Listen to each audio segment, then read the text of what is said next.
This house right here is one of the most important houses, of course, not only just for Asheville, but Ohio in general. Hey everybody, this is Russ from Family Tree Nuts, and we're here in Asheville, Ohio, right on Main Street with Mr. Bob Hines, the author of Amazing Asheville, which documents historical sites and locations and stories all over Northern Pickaway County and Asheville and the Teays Valley School District. And Bob, why are we in front of this house right here at 47 Main Street? Well, not only is this house one of the first houses in Asheville, it also happens to be a house where several very important people live. One was born here, one lived here, and one had an office here. Wow. The first one I want to talk about is William Ashbrook Kellerman, the Kellerman family. Now, William Ashbrook Kellerman became an important American botanist. He started something called the Journal of American Mycology, which is the study of fungus. He was also a botanical explorer, explored Guatemala.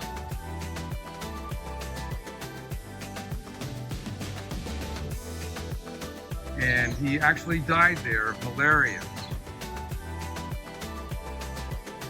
There are many plants that are named in his honor, including the Helampus kellermani, which is a wild sunflower.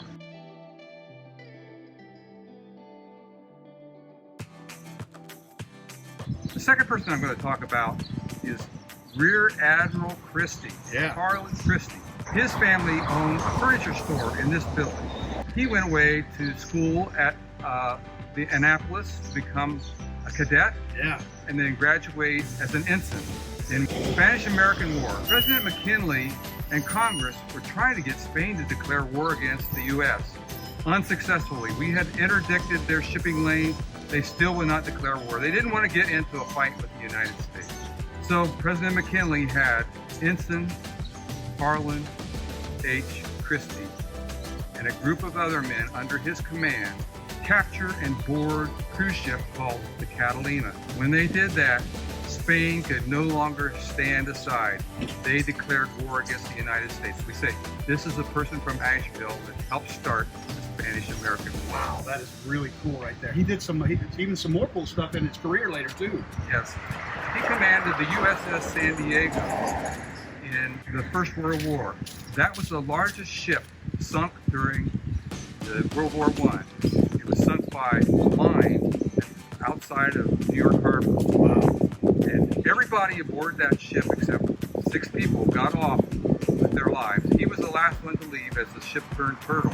Right? New York Times said that he was a hero. That's great. That's awesome. His story didn't end there. Not even there. No, it didn't end there, because he then was command of the USS Wyoming.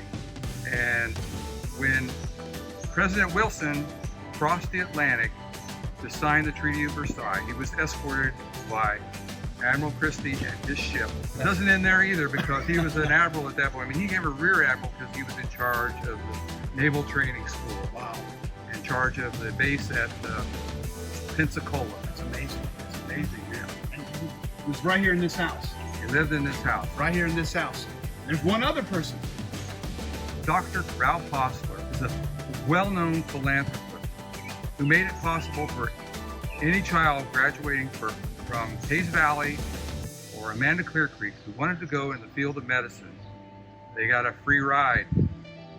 And he helped the town with Postler Building and has started the Gifted Fund, Gifted Children's Group at the school.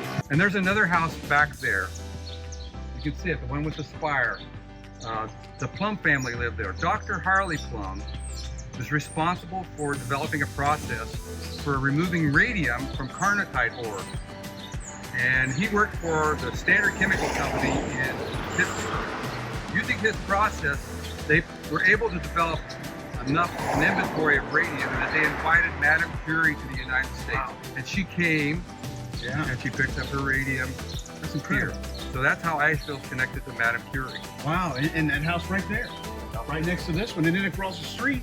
Right across the street in the corner, which now is a bank. Yep. But there was a house there. One of the first multi-patented inventors in the United States, Elizabeth Stewart, lived there. Right across the street is where Rebecca Dumm grew up. Rebecca Chambers now. And she was a graphic designer. She designed the license plate with the blue heron on it. You see for Ohio. That's awesome. That's right here. There's these 4 houses.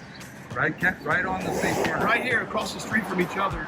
It'll be about 100 yards from right where the center of Main and Long Street right there, right in the center of town, right there in Ashville, Ohio. That's awesome. So here we are at the house. You see it's 47 Main Street here in Ashville, Ohio, where so many famous people and things that are big time to the whole United States lived at here. And remember, AmazingAshville.com, you can get this book right here with all this story and other stories that are in there. And hey, remember, Family Tree Nuts. Let our nuts find the nuts in your family tree.